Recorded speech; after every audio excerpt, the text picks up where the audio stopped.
तो welcome back students, बहुत बहुत स्वागत है आप सभी का हमारे इस वीडियो में। और ये प्रीपोजिशन का दूसरा क्लास है। इससे पहले दिन भी प्रीपोजिशन के हमने क्लास कराया था और उस क्लास में हमने ऑन, इन और एट के ऊपर हमने डिस्कशन किया था।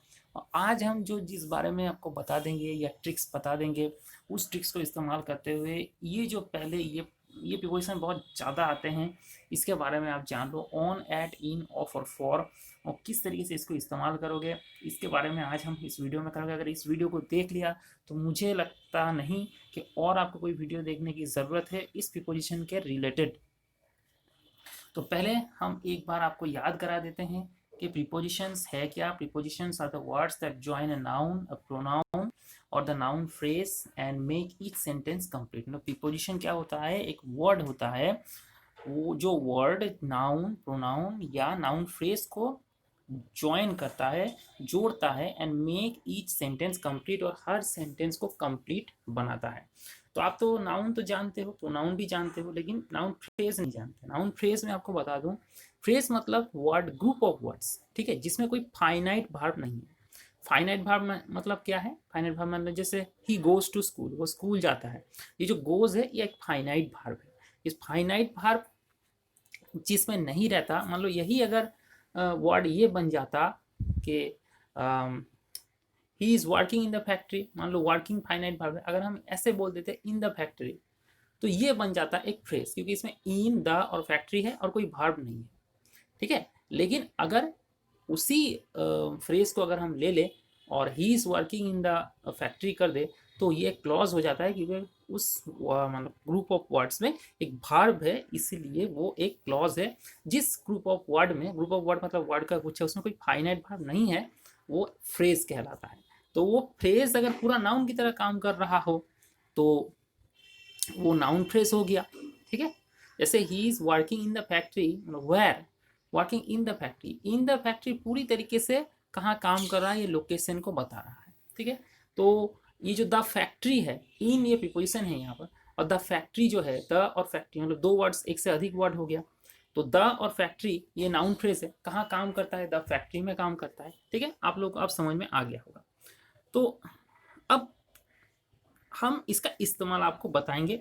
However, learning preposition is a little tricky, and hence students should be conscious while reading a book or other documents and check the usage of preposition। यानी कि preposition पढ़ना थोड़ा सा ट्रिकी होता है, थोड़ा मुश्किल होता है, ठीक है। आप इसके लिए डिफरेंट बुक पढ़ सकते हो प्रिपोजिशन के लिए, खास करके ग्रामर बुक। ग्रामर बुक के लिए तो मैंने आपको बता दिया था कि आप कोई गवर्नमेंट जॉब की भी तैयारी कर रहे हो या कुछ भी कर रहे हो, आपके लिए सबसे अच्छा ग्रामर बुक है रेन एंड मार्टिन का हाई स्कूल इंग्लिश ग्रामर। ये चीज़ जान लो, इसको आपको तैयारी करना होगा, इसको वहाँ से आपको पढ़ाई करना होगा। अब हम आते हैं एग्जाम्पल पे। तो प्रिपोजिशन के एग्जाम्पल ये देखो, to the office, on the table, about myself in few minutes, to, on, about, in and at, ये सारे प्रिपोजिशंस हैं। तो अब हम इसके इस्तेमाल के ऊपर जाएंगे, लेकिन इससे पहले थोड़ा सा डेफिनेशन देख लेते हैं प्रिपोजिशन का। Prepositions are used in a sentence to indicate location, direction, time और sometimes to introduce an object.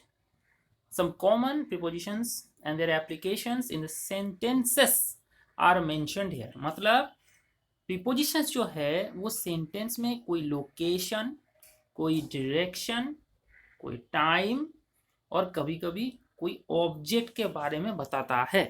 यानी कि लोकेशन मतलब वो चीज़ कहाँ पर है या व्यक्ति कहाँ पर है, डायरेक्शन मतलब वो किस दिशा पे जा रहा है, समय, टाइम, और कभी कभी तो किसी ऑब्जेक्ट के बारे में भी बताता है। अब प्रीपोजिशंस को कौन से वर्ड से बना हुआ है? ये प्रीपोजिशन है, ये प्री मतलब बिफोर और पोजीशन मतलब प्लेसमेंट।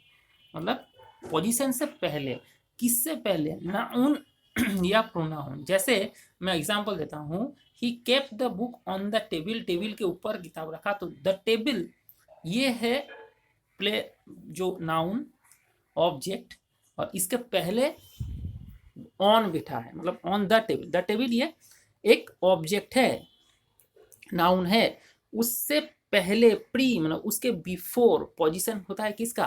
प्रीपोजिशन का। ऑन द टेबल, ऑन का पोजीशन कहाँ पर है? द टेबल से पहले है, ठीक है। इतना तक समझ में आया। अब हम आपको ऑन का इस्तेमाल बताते हैं।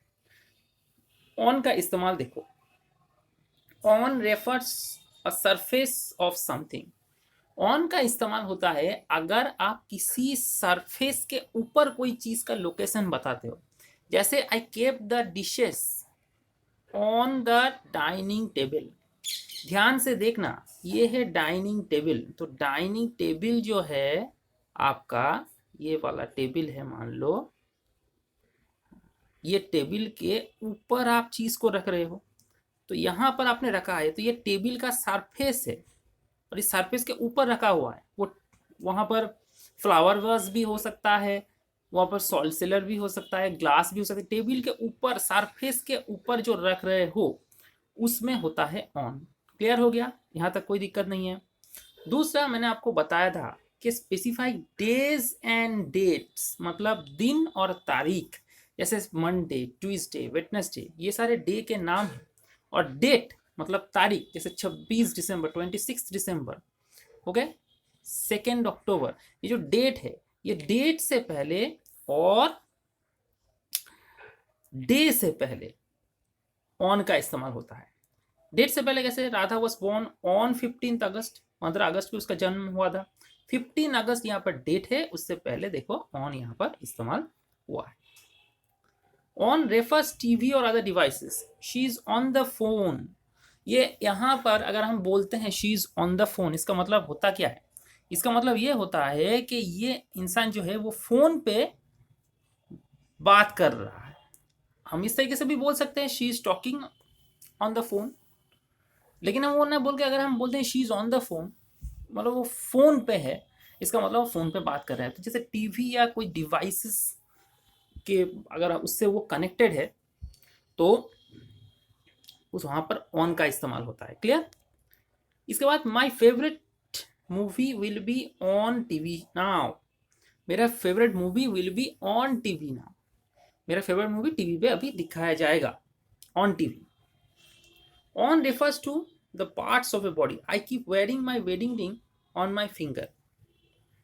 मेरा जो वेडिंग रिंग है, वेडिंग रिंग मतलब शादी के दौरान जो रिंग, अंगूठी पहनाया जाता है, वो अंगूठी मैं हर वक्त पहने रखता हूँ मेरे फिंगर पे, उंगलियों पे। तो ये जो वेडिंग रिंग है वो ऑन माई फिंगर, मतलब फिंगर के ऊपर। तो अगर बॉडी का कोई पार्ट डिनोट कर रहा है जिसमें अगर आप कोई चीज का इस्तेमाल कर रहे हो, जैसे यहाँ पर वेडिंग रिंग का इस्तेमाल किया गया है, तो आप ये चीज जान लेना वहां पर ऑन होता है। ठीक है? दूसरा, रेफर टू अ स्टेट, किसी अवस्था, किसी स्थिति के बारे में बताया जा रहा है। जैसे the products available in the store are on sale, यानी कि सेल में है। अभी इस समय जो प्रोडक्ट के बारे में बात किया जा रहा है, जो स्टोर पे अवेलेबल है, वो सेल पे रखा हुआ है। सेल पे रखा हुआ है मतलब वो सामान अभी बिक रहा है, अभी सेल पे है। सेल मतलब वो डिस्काउंट देके भी सेल हो सकता है, लेकिन उसे बेचा जा रहा है। तो ऑन द सेल मतलब सेल लग गया है उस प्रोडक्ट का। तो रेफर टू अ स्टेट। तो स्थिति आपको समझ गए। अब हम आते हैं एट पर। एट क्या? जो मैंने पिछले दिन बताया था, टाइम, समय से पहले at. Meet me at 5 PM। यहां पर ऑन भी नहीं होगा, इन भी नहीं होगा, ये चीज एकदम क्लियरली जान लो। समय से पहले एट ही होगा, ना तो ऑन होगा ना इन होगा। ये क्लियर हो गया? इसके बाद to introduce, to indicate a place, किसी प्लेस को इंडिकेट करना, निर्देशित करना। They are a good number of people, there are a good number of people at the park.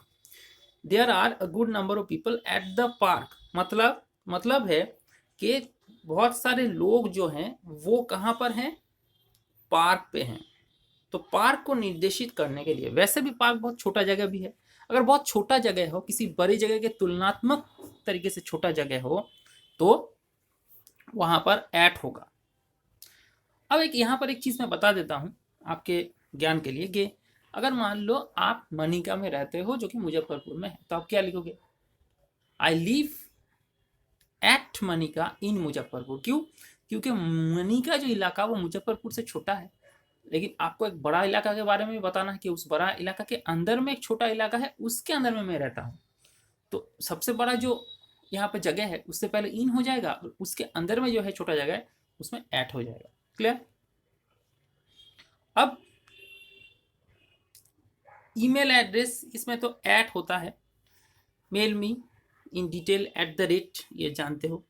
Time मैंने बता दिया। एट इंडिकेट्स वन एक्टिविटी, किसी की एक्टिविटी के बारे में बताने के लिए, जैसे John laughed at my acting in the play, John ने मेरे एक्टिंग पे हंसा जो मैं प्ले में कर रहा था, यानी कि किसी एक्टिविटी में कर रहा था और उस एक्टिविटी को निर्देश करने के लिए एट होता है। क्लियर। अब आते हैं इन पर। इन कहां पर इस्तेमाल होता है?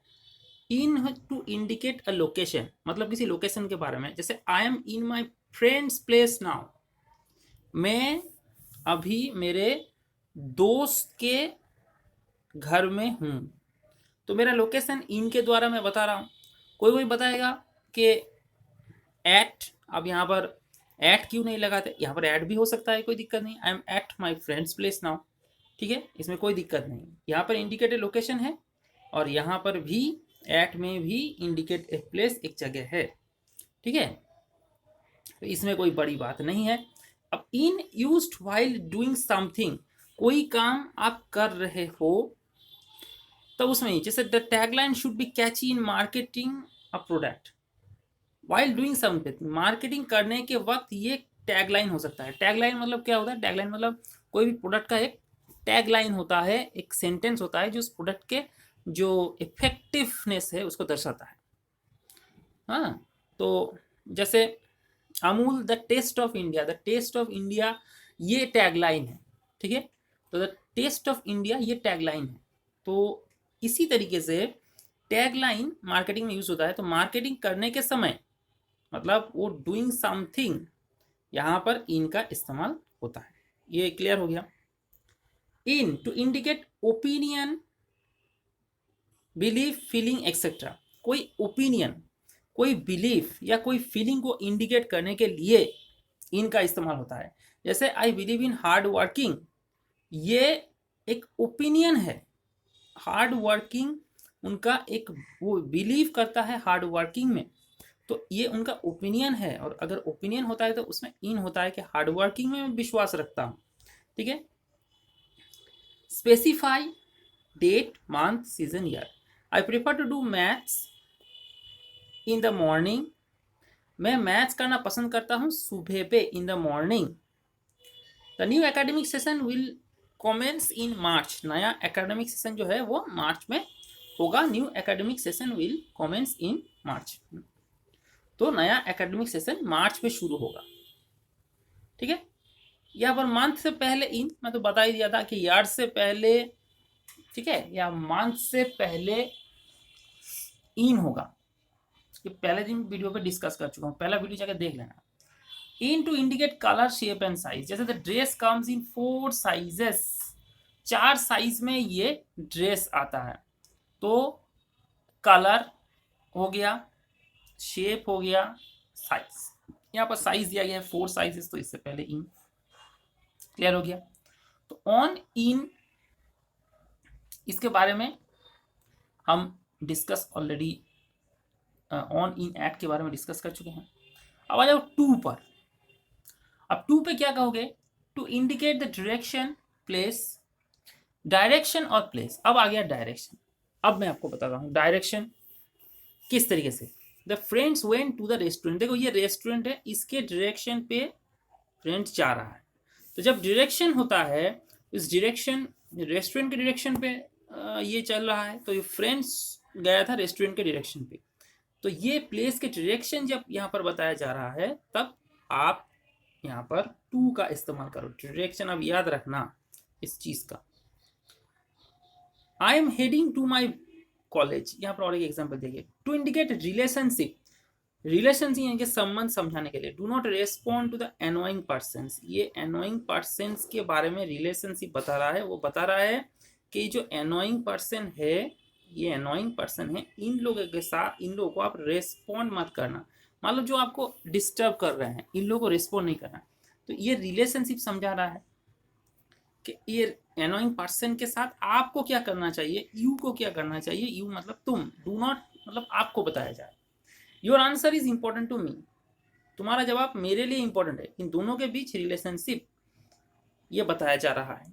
तो क्या? आंसर के द्वारा। To indicate limit the old newspaper were piled up to the roof, मतलब छत तक जमा हो चुका है न्यूज़पेपर। लिमिट को दर्शाया जा रहा है टू के द्वारा।